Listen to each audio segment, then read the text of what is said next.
મહાભારતના યુદ્ધમાં એક ભગવાન નારાયણ ગીતા કહેતો હતો સાહેબ, અને અર્જુન એક જ સાંભળતો હતો. 3 શ્રોતાઓ હતા, 3. એક અર્જુન, બીજો ધજામાં, એમ અર્જુનની ધજામાં બેઠેલો મારો ને તમારો બાપ હનુમાન, અને ત્રીજો બબરુ વાહન. બાકી તો બધા તલવાર્યું જ ખેંચતા હતા. આ વૈશમાં હું ડખો આવ્યો છે કે, અને કહેવા ગયો સાહેબ, એનો પ્રસંગ યાદ આવ્યો એટલે કહું, સંતો બેઠા એટલે.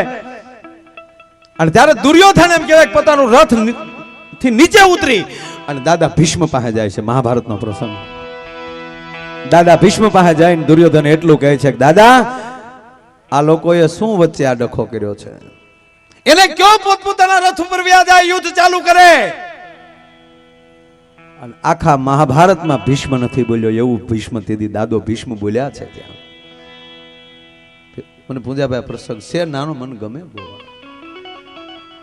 તેથી દુર્યોધન ને હામો એમ કહેવાય, દાઢી ઉપર હાથ નાખીને દાદો ભીષ્મ એટલું બોલ્યો હતો કે એ પોત્રા દુર્યોધન, તને હું પગે લાગીને કહું છું તું તારા રથ ઉપર વયો જા, નહીતર હું અર્જુનની રાહ નહીં જોઉં.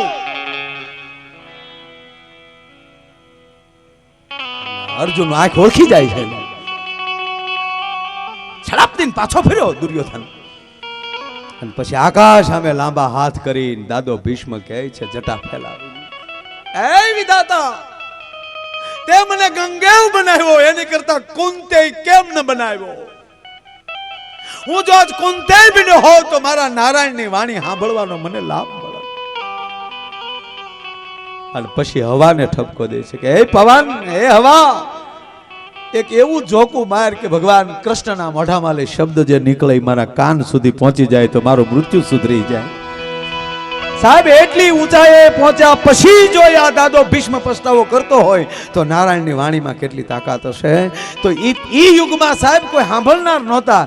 આજ પરમાત્માની કૃપા તો જુઓ સાહેબ, ફેર ન હોય તો એની ફેર પ્રમાણે નોટુના ઘા કરીને નીકળી જાય છે કે તમારી સાધુતા ઉપર, તમારા ભજન ઉપર અમારી લક્ષ્મી ઓળઘોળ છે. અમારું આમાં લક્ષ્મીનું કાંઈ ન આવે. અમે તને મારા નાથ શું આપી દઈ, ઈ ભાવ મારા દેશની ભૂમિમાં છે.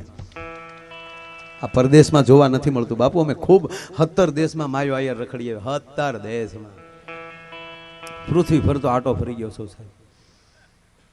પણ કૃપા તો તમારી ને બધાની. આ તમારી સામે બેસીને વધારે જે બોલું છું એનું કારણ એટલું જ છે કે તમે મને પહેલા ઓળખતા હતા. શું હતું માયામાં? આટલી એટલી કેરીઓની પેટીઓ ભરીને જાતો ત્યારે એ વધીને 3000 નું ભાડું થતું હતું સાહેબ એ સમયમાં. એમાં ગાડીના હપ્તા ભરું, ગાડીના હપ્તા ભરાઈ રહ્યા હતા, ડ્રાઈવરના થોડા ઘણા, કલિન્ડરના દેવાના, ત્યાં ટાયર ફાટ્યું હોય. 4 ટનની ગાડીમાં સાહેબ તેથી 11 ટન ભરતો. 120 પેટી કેરીની બધી માની લો કે 80, 90, 100 કિલોની ગણતરી કરી લો. અને આ બધાને ખબર છે કાંઈ નહોતું માયામાં. આજે જ માયાને એક રાતના 3.5 લાખ આપે તોય ટાઈમ નથી મળતો, તોય ટાઈમ.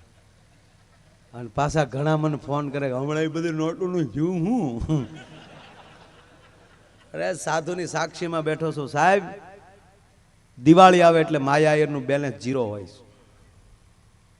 હું જે કરતો હોઉં મને બાપુ બહુ મોટું વ્યસન ગળી ગયું છે સાહેબ. એ વ્યસન એવું છે કે ક્યાંય ગાય ભૂખી ભાળી જાઓ તો એ ગૌશાળામાં કેટલું દઈ દઉં મને ખબર નથી રહેતી. કોઈ સાધુનો આશ્રમ હોય, લાયક હોય તો એ કાંઈ જાહેરાત નથી કરતો. મારા બાપ અત્યારે 650 છોકરા મારી પાસે ભણે છે. 575 તમારા વિસ્તારના ઘણા છોકરા છે. અને ભણતર એવું આપું છું કે છોકરાને ગમે ભરતીમાં જવું હોય ને પછી તો ટ્રેનિંગ ન લેવી પડે સાહેબ.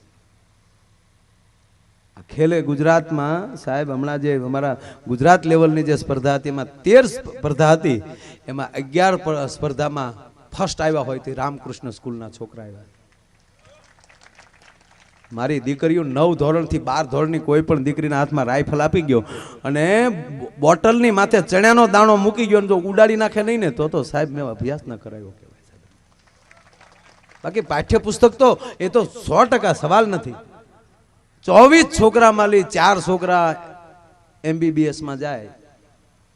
24 સાયન્સના ઘણા વિદ્યાર્થી બી ગ્રુપમાં જેટલા 24 હતા એમાં સાહેબ 4 છોકરા MBBSમાં, મારા ગામડાના અભણ માવતરના છોકરા.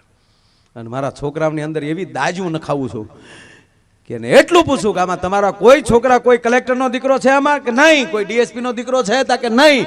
ત્યારે છોકરાને એવું ધરવું કે તમે ધારો ને તો તમારા બાપને DSPનો બાપ બનાવી શકો, તમારા બાપને કલેક્ટરનો બાપ તમે બનાવી શકો, એ તમારા હાથમાં છે.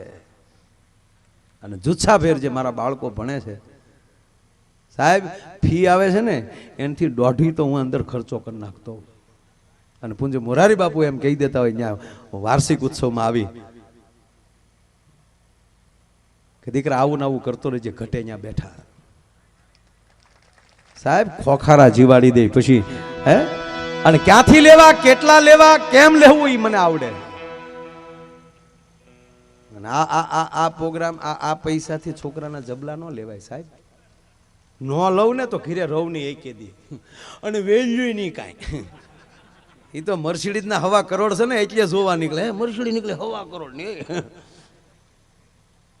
લ્યુના 1000માં 3 મળે. આગળ લ્યુનાના જો 1.5 લાખ હોત ને તો એની ઓન બોલાતી હોતો. તમારી કિંમત શું છે એની ઉપર ધ્યાન રાખજો, તમારી સ્ટાન્ડર્ડતા શું છે એના ઉપર આધાર રાખજો. અને ભણનારા વિદ્યાર્થીઓને બધાને કહું છું, જ્યાં ભણો છો ત્યાં મારા બાપ તમે ભણી શકો છો, એવું નથી કે ત્યાં તમે ન ભણી શકો. તાકાત તમારી હોવી જોઈએ, ભલે ગમે સ્કૂલ હોય. તમે શું કરવા માંગો છો? આ સૂર્ય ઉગે છે ને હાથમે છે ત્યાં સુધી બાપુ એકલો અગ્નિ જ વરહે છે, પણ કોઈનું કપડું નથી દાદતું. પણ એક બિલોરી કાચ તમે લઈ લ્યો. યુવાન મિત્રો ખાસ સાંભળજો મારા બાપ, હાસ્ય તો ખૂબ કરો પણ ક્યારેક ક્યારેક આવી વાત આવતી હોય ને તમારા માટે સ્પેશિયલ આવતી હોય.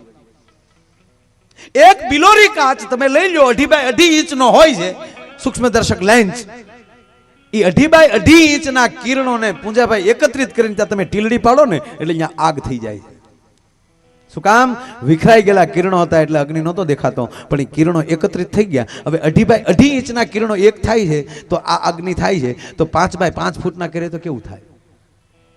એમ દોસ્તો, મારા યુવાન મિત્રો, મારા વિદ્યાર્થી ભાઈઓ જે ભણો છો તેને પ્રાર્થના કરીને એટલું કહું કે તમે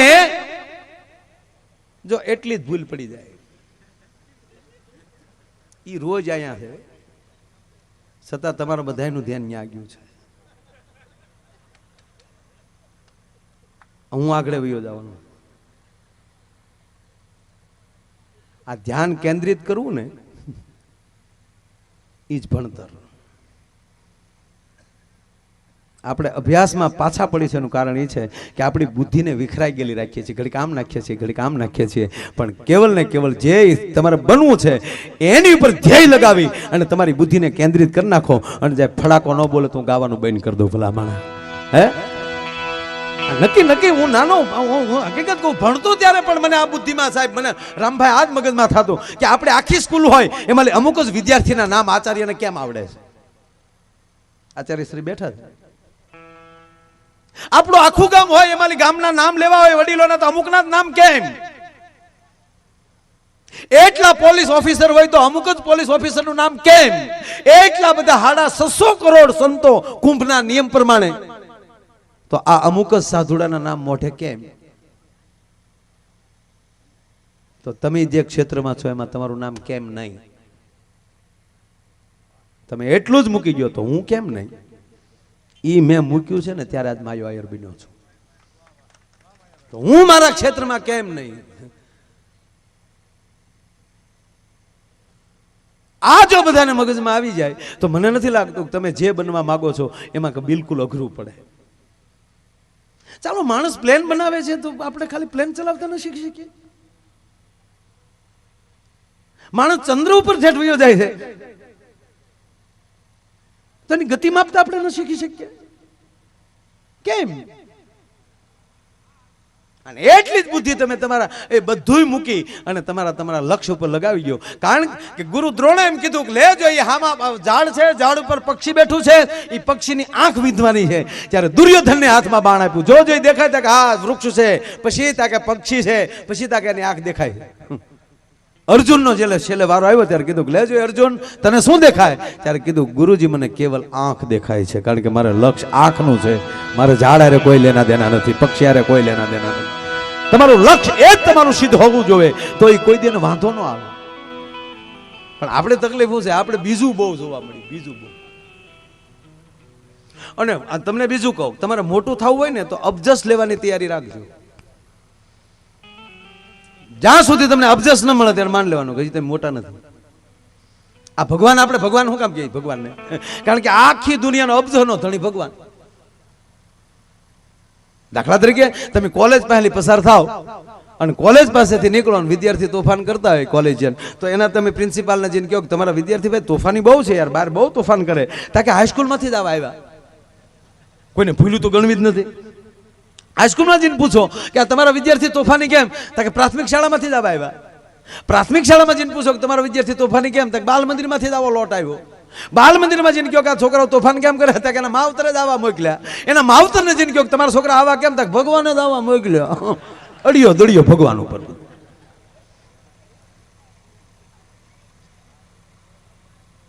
અબજસ લેવાની તૈયારી હોય એ ભગવાન બની શકે, મોટો બની શકે.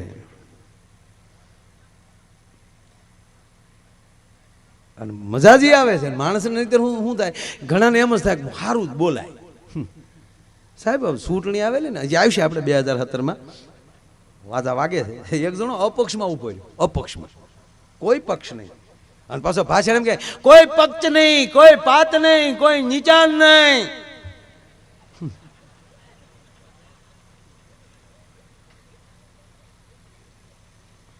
અને પછી ઓલા છેલ્લા દિવસો હોય ને, એ તો જ્યાં ચૂંટણીમાં ઉભા રહેતા એને ખબર હોય, છેલ્લા દિવસો હોય ને ત્યારે એમ થાય કેટલા ગામ લઈ લઈને કેટલા ભાષણ, કારણ કે કાલ માઇક બંધ થવાનો હોય બીજે દી. પછી જે જીપું જે ગામડામાં રખડક્યું હોય, ધૂળ્યું ખાઈ ખાઈને ગળાય બેસી ગયા હોય, એ બંધ ગળે જે સાહેબ જે અમુક અમુકને મેં ભાષણ કરતા જોયા છે. નમસ્કાર ભાઈઓ તથા બહેનો, જય હિન્દ, ભારત માતા કી જય. મિત્રો, તમારા ગામમાં હું મત હાટું આવ્યો છું ભાઈ. એકવાર તમે મને મત આપી દો, પછી તમે શું હું છો. છતાં કઈ પ્રશ્ન હોય કયો, હું આપને પગે લાગીને કહું, નવા હોળ ઊભા થાય ને એને પાડી દેજો. જેને જેમાં રસ હોય, જેને આવડત છે એને મળો ને સાહેબ. કોઈ પૂજાભાઈ બેઠા ને વખાણ નથી કરતો, પણ એક નાનામાં નાની ઉંમરના જે કોઈ પહેલું વહેલું કોઈ ધારાસભ્ય થયું હોય તે પૂંજાભાઈ. તેથી આખી વિધાનસભામાં આથી નાની ઉંમરનું કોઈ હતું નહીં. હા, અને ભણતા તેદું નામે ઓળખ્યો. તમને એમ થાય કે આ ધારાસભ્ય છે માયા ઓળખ નહીં, ભણતા તેદું. અરે એમના બાપુજી અમારા ત્યાં શેરડીના મજૂર લેવા આવતા ત્યારથી ઓળખું સાહેબ પરિવારે. મારો ટેમ્પો મજૂર મૂકવા આવતો. અને પૂંજાભાઈ ત્યાં મવા ભણતા, અને સાહેબ રજાઓના દિવસોમાં બોર્ડ આવતા. મારા જ ગામના એક બારિયા પરિવારના ભાઈ અમારા મામું હારે ભણતા. એને કોઈ ખોટા વખાણ નથી કરતો સાહેબ, પણ જેમાં જેને સૂઝ પડે છે એને આપો.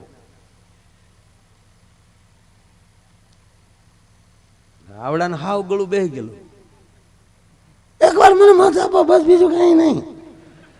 પછી તમે છો હું છું, સદા કઈ પ્રશ્ન હોય કયો. તો એક જણો ઉભો થઈને કે પ્રશ્ન બીજો કઈ નથી, તમારા બાપાના દાઢીના 2 રૂપિયા બાકી છે ભાઈ. એ ભાઈ ઘરનો મુદ્દો છે, ગ્રાન્ટ આવ્યા પછી જોઈ લેવું. હવે બાપની દાઢીના ગ્રાન્ટ માલી કાઢતા હોય, એ ઘરનો મુદ્દો છે, એ નહીં બોલવાનો. બીજું કઈ હોય કયો. એક વડીલ ઉભા છે કીધું કે બીજો કઈ પ્રશ્ન નથી બાપા, અમારા ગામમાં શમશાન નથી. બસ 60 વર્ષ થઈ ગયા આઝાદીના, બેમાલી એક સરકાર અહીંયા નથી પહોંચી, માટે અપક્ષ આવ્યો છે. તમારા ગામમાં શમશાન નહીં, મને બહુ દુઃખ થાય. માટે મને એકવાર જીતાડી ગયો. એક શમશાન નહીં, ઘરે ઘરે શમશાન નો બનાવ્યો, મારું નામ ગુગલું નહીં. તે ગામે મત નો દીધા ને માર્યો કે આને ટાળી ગયો.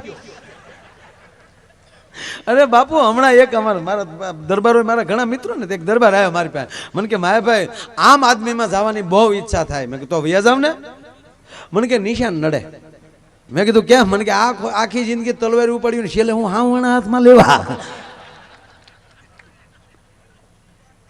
હું વાત એટલી જ કરું છું કે આપણને સારું લાગતું હોય ત્યાં જાઓ, બાળકોને ખૂબ ભણાવો. અને એક ત્રીજી વાત, આ મોબાઈલનો પૂરેપૂરો ઉપયોગ કરો. જીઓ આવ્યું છે, અરે તો છોડો ભાઈ, વાઈફાઈ થી માંડીને ઇન્ટરનેટ ચાલુ છે. દુનિયાની તમામ જાણકારી તમારા મોબાઈલમાં મળી જશે. અભ્યાસ કરતા હશો તો અભ્યાસની પણ એડવાન્સમાં. પણ બેઠેલા યુવાનોને પગે લાગીને કહું, તમારા દીકરો ઘડીક થઈ જાવ, મારા બાપ એવું લાગતું, તમારા દીકરા તરીકે કહું કે આની અંદર ડાઉનલોડ ભારતના સંતાનને સારું લાગતું હોય એવું કરજો પ્લીઝ. નહીતર એટલું જેટલું સારું છે એટલું જ ખતરનાક છે, બુદ્ધિ બગાડે છે. તમે કોનું સંતાન છો, તમારો બાપ કોણ છે, તમે ક્યાં કુળની વ્યક્તિ છો, તો તમારે કેવું જોવું જોવે એનું પૂરેપૂરું ભાન હોવું જોઈએ સાહેબ. કારણ કે જે તમારા બોડીને ટચ થઈને રહે છે એમાં તો કમસે કમ પવિત્ર વસ્તુ રાખો. હમણાંથી દરેક પ્રોગ્રામમાં કહું છું, મને કોઈ લેના દેના નથી મારા વાલા. પરિસ્થિતિ બહુ ખરાબ થતી જાય છે. આ બધું સારું જ છે, નો પ્રોબ્લેમ. પણ કોઈ બાપ એમ કે દીકરા લાવ્યો તો તારો મોબાઈલ જોવા દેતો, તો ફટ દિન આપે એવા કેટલા છોકરા ગોતવા જવા પડે સાહેબ. ઉભે રહ્યો કે બાપા આમ જો ઉભે રહ્યો, લોક ખોલ દો. લોક ન ખોલતો હોય, અમુક વસ્તુ ઉડાડતો હોય. મારા દરેક યુવાનોને તમારા ભાઈ તરીકે વિનંતી કરીને કહું કે આની અંદર આપણી પેઢીઓને સારું લાગતું હોય એવું ડાઉનલોડ કરજો. એટલા થોડા ઘણા સંકલ્પ કરતા થઈ જાય ને, અને આમાં તમારા અભ્યાસ માટે કાઢી જાઓ ને. હું આમાં સાહેબ, હું જીપીએસસી ના પેપરો જોવામાં બેઠો કે ગયા વર્ષે શું પેપરોમાં હતું. માયો આયર ભણ્યો નથી, 10માં નાપાય છે, પણ અત્યારે યુપીએસસી ની પરીક્ષામાં બેઠો તો ખરેખર નીકળી જાવ હો હરવો. પણ હવે એમાં જવું નથી, કારણ કે એમાં કલેક્ટર થાય તો 1.5 લાખ પગાર હોય આખા મહિનાનો. હું એક દિવસના 3.5 લાખ લઉં છું, એમાં મારે શું કામ જવું જોઈએ સાહેબ? અને પ્લસ પાછો આવી મોજ કરાવું છું દુનિયાને. અને ત્રીજી વાત, લઉં છું એની પહેલા લઉં છું, તમારી પહેલા કોઈ લીધા જ નથી. તમે તો મફતમાં મોજું કરી છે યાર, એનો બદલો મને મારો નાથ આપે છે. હે માયા આયર, તું દુનિયાને લહેર કરાવી છો. અને ત્રીજી વાત એ કહું કે આ સંતથી માંડી સમાજ સેવકથી લઈ અને આ ભારત વર્ષના તમામ કલાકારો એના પરિવાર માટે જન્મતા જ નથી. આ સંતો બેઠા છે, જન્મા છે એના કુટુંબમાં, નીકળી ગયા સમાજમાં. કોઈ પણ લોક સેવક જન્મો છે એના કુટુંબમાં, પણ નીકળી ગયો સમાજ સેવામાં. સાહેબ, આ કોઈ પણ અમારો ભારત વર્ષનો કોઈ પણ કલાકાર જન્મો એના કુટુંબમાં, પણ નીકળી ગયો છે સમાજમાં. ભલે અમે ગમે એટલા ગમે જે કઈ પેમેન્ટ બધું છોડો, પણ અમારું શારીરિક સુખ શું? અમને ગાડીઓમાં હોવાનું તૂટ્યું વાળે. અને કહેવા ગયો સાહેબ, આ ગમે એ વસ્તુ થાય છે ને, એ માયો આયર નથી બોલતો, કોક અંદર આવીને બોલીને વયો જાય છે પાછો. મારી બોડીનો ઉપયોગ કોક કરે છે. એમ જે ક્ષેત્રમાં જાવું એ ક્ષેત્રના તમે ભૂવા થઈ જાવ સાહેબ, એના અવતાર તમને આવશે. એ પેપરો લખીને વયો જાય, તમારો ઈષ્ટ પેપરો લખીને તમારી બુદ્ધિને જાગૃત કરશે, તમારે નેટ ચાલુ કરી દેશે. એક આ કચકડાનું રમકડું જો એનું નેટ ચાલુ કરો અને એની માહિતી આકાશમાં મેળવી શકતો હોય, તો મારા નાથે આ બોડી બનાવ્યું છે અને એનું નેટ ચાલુ કરો. અને જો સાહેબ આખા વેદ ન ઉતરે તો હું ગાવાનું બંધ કરી દઉં, ઓટોમેટિક આવે સાહેબ. આ મને સોગંદથી કહો, આ સંતોને હાજરી છે કહું, મને હાર્મોનિયમ નથી આવડતું. હું એકલો બેઠો હોઉં, તમે મને કહો કે 2 સુર વગાડી દે, માયા આયર સાહેબ ગોથું ખાઈ જાય, નથી આવડતું. પણ અહીંયા બેઠા પછી કેમ આંગળી વયું જાય મને ખબર નથી રહેતી. શું કામ? એ ફાઉન્ડેશન બનાવો, અંદર કોક આવશે. ઉપેન્દ્ર ત્રિવેદી ભાઈ જેથી મારા ઘરે મહેમાન થયા ત્યારે મેં એને પૂછ્યું કે અત્યારના તમામ હીરો જેટલા કલાકારો ને બધાને મારા પ્રણામ, પણ ઉપેન્દ્રભાઈ તમે જે પાત્ર ભજવતા એ પાત્ર ભજવતા હોય એવું ન લાગે. રાજા ભરતરી તો ભરતરી જ લાગે, માંગડા વાળો તો માંગડા વાળો જ લાગે, રા નવઘણ તો રા નવઘણ જ લાગે. આનું કારણ શું? આનું રહસ્ય મને કહો. ત્યારે માણસ જમતા જમતા અટકી ગયા હતા, આંખમાં બાપુ આહુડા હતા, અને એને એવું કીધું કે માયાભાઈ, મારે જેનું પાત્ર ભજવાનું હોય ને એનું 1 મહિનો અનુષ્ઠાન કરતો. માંગડા વાળાનું પાત્ર ભજવું ત્યારે હું ગીરમાં આવી અને 1 મહિનો માંગડા ડુંગરે મેં અનુષ્ઠાન કર્યું. અને એટલું કીધું કે હે વીર માંગડા, તારે કેધા વગરનું કાંઈ રહી ગયું હોય મારામાં પરકાયા પ્રવેશ કરીને મારા હાથથી કરાવજે. અને માયાભાઈ એટલા બધા પાત્રો ઉપેન્દ્રની અંદર ઘૂસી ગયા છે કે આજ મારા ગોઠણ હાલતા નથી, મને નીંદર આવતી નથી. હું આંખ વીચું છું તો ક્યારેક ભરથરી જાગે છે, હું આંખ વીચું છું તો ક્યાંક માંગડા વાળો આવે છે. ક્યારેક આંખ વીચું છું તો જેસલ જાડેજો આવીને ઊભો રહી જાય છે. આ પાત્રોને મેં ભજવા છે. અને ત્રીજી વાત માયાભાઈ કે માન્યમાં નહીં આવે. નવઘણ જેથી બન્યો સિંધમાં જવાનું જે શૂટિંગ હાલતું હતું દરિયાને કાંઠે, અને ત્યારે એડિટિંગ માટે આ કોમ્પ્યુટર નહોતા, તો ભાલાની નોક ઉપર આવી વરુડી આવી અને કાળી ચકલી થઈને બેસે, તો હવે એડિટિંગ કરવું કેમ? રમકડાની મૂકી દેવી? અમારા પ્રોડ્યુસરે કીધું કે જે આકાશમાં ઉડતી હોય એનું શૂટિંગ કરી લઈએ અને ક્ષણિક પૂરતી એક સિથરાની બનાવી અને ભાલાની નોક ઉપર મૂકી દઈએ. ઉપેન્દ્રભાઈ કે મેં ના પાડી હતી કે મને હવે 15 દી આપો, 15 દી પછી શૂટિંગ થશે. અને 15 દિવસ આવી વરુડીનું એને અનુષ્ઠાન કર્યું. અને મેં એટલું કીધું કે હે માં વરુડી, તે દી જો 1200 વર્ષ પહેલા નવઘણને ભાલે બેઠી હો, તો આજ હું આ યુગનો નવઘણ, 21મી સદીનો નવઘણ તમારી પાસે આવ્યો છું. અને એકવાર ચકલીથી આવી જાય એટલે મને પુરાવો મળી જાય. અને સાહેબ 15 દી પછી શૂટિંગ ચાલુ કર્યું, 3 ટ્રાય કરી. અને પ્રોડ્યુસરે કીધું કે ઉપેન્દ્રભાઈ તમે પાગલ થઈ ગયા છો. અને ત્યારે ઉપેન્દ્રભાઈ કે હું એટલું જ બોલ્યો હતો કે આ છેલ્લી ટ્રાય કરી લઉં, નહીં તો આજથી શૂટિંગ પૂરું. હું કોઈ દિવસ ફિલ્મમાં નહીં ઉતરું, આજ જો મારું અનુષ્ઠાનમાં જો મને સત્ય ન દેખાતું હોય તો. અને સાહેબ ચોથી વાર જ્યાં વરુડીની જય બોલાવી અને ભાલું ઊંચું કર્યું રામભાઈ, ઉપેન્દ્ર ત્રિવેદીના શબ્દો કે સાક્ષાત ચકલી આવીને ભાલાની નોક ઉપર બેહી ગઈ હતી. સાહેબ એ રા નવઘણ ફિલ્મની અંદર એ સકલી ડબિંગ નથી, હકીકત છે. તો એક આ દેશનો એક કલાકાર સાહેબ એનું અનુષ્ઠાન કરે અને નવઘણ બની જાય અને વરુડીને ચકલી બનીને આવવું પડતું હોય. આ તમારા તમામ ક્ષેત્રની અંદર તમારો પોતાનો ધ્યેય હોવો જોઈએ કે તો હું શું કામ પાછો પડું સાહેબ, હું શું કામ આવું ન કરું. આ વિશ્વાસ ને ભરોસા દેવા માટે ગામડે ગામડે રખડીએ છીએ મારા વાલા, કે આ દેશમાં આવું કંઈક તત્વ છે ને છે. અને એ ભરોસા હારે જે જીવી જાય ને એને કોઈથી વાંધો નથી આવતો. આ સંતોને કોનો ભરોસો તમે વિચારતો કરો? અરે છોડો મારા દેશનો યુવાન, મેં તમને કીધું ને કે દરેક ક્ષેત્ર માટે એ જન્મે છે એ તમારા મા બાપ સાહેબ બરાબર, પણ એ હકીકત નથી યાર. એ તમારું ઉતરવાનું એક પ્લેટફોર્મ હતું યાર. એને ધન્યવાદ આપો કે આવી જનેતા મને મળી, આવો પરિવાર મને મળ્યો. પણ નહીં, તમે કોક માટે જન્મ્યા છો. અને જો આવું ન જ હોત તો આ દેશની કોઈ માં એના દીકરાને મિલિટરીમાં ભરતી ન કરત. સાહેબ આ નોકરીઓ ઘણી મળે છે, કારણ કે જન્મો છે તો દેશના હિમાલય હાચવવા માટે જન્મો છે. અને ઈ એમ કહેવાય કે અત્યારે ત્યાં જાગે છે એટલે અહીંયા આપણે ડાયરા કરીએ છીએ. ઈ હિમાલય હાચવીને બેઠા છે.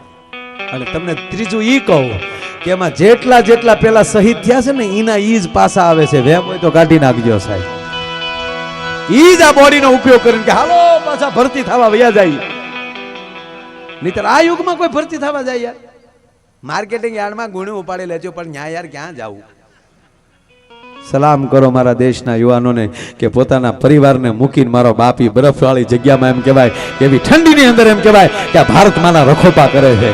અને આજ 16મા દિવસે, વર્ષના 16મા દિવસે ભગવાન આશુતોષ મહાદેવ, ગંગનાથ મહાદેવને અને ભગવાન સોમનાથને આરતી કરીને હાલ્યો આવું છું. આજ ભગવાન સોમનાથને પ્રાર્થના કરીને, ગંગેશ્વર મહાદેવને પ્રાર્થના, ગંગનાથને પ્રાર્થના કરીને એટલું કહે કે હે મહાદેવ, અમારા પાસે જે શક્તિ છે એ અમારા પરિવાર માટેની, અમારા કામ પૂરતી જે છે, બાકીની જે વધારાની જે શક્તિ છે એ મારા દેશના યુવાનોને આપજે, જેથી કરી અને આ દેશના રખોપા થઈ શકે ભલામણ. અને એવો જે આજનો ભગવાન ગંગનાથ મહાદેવનું સાનિધ્ય અને ગરાળ ગામ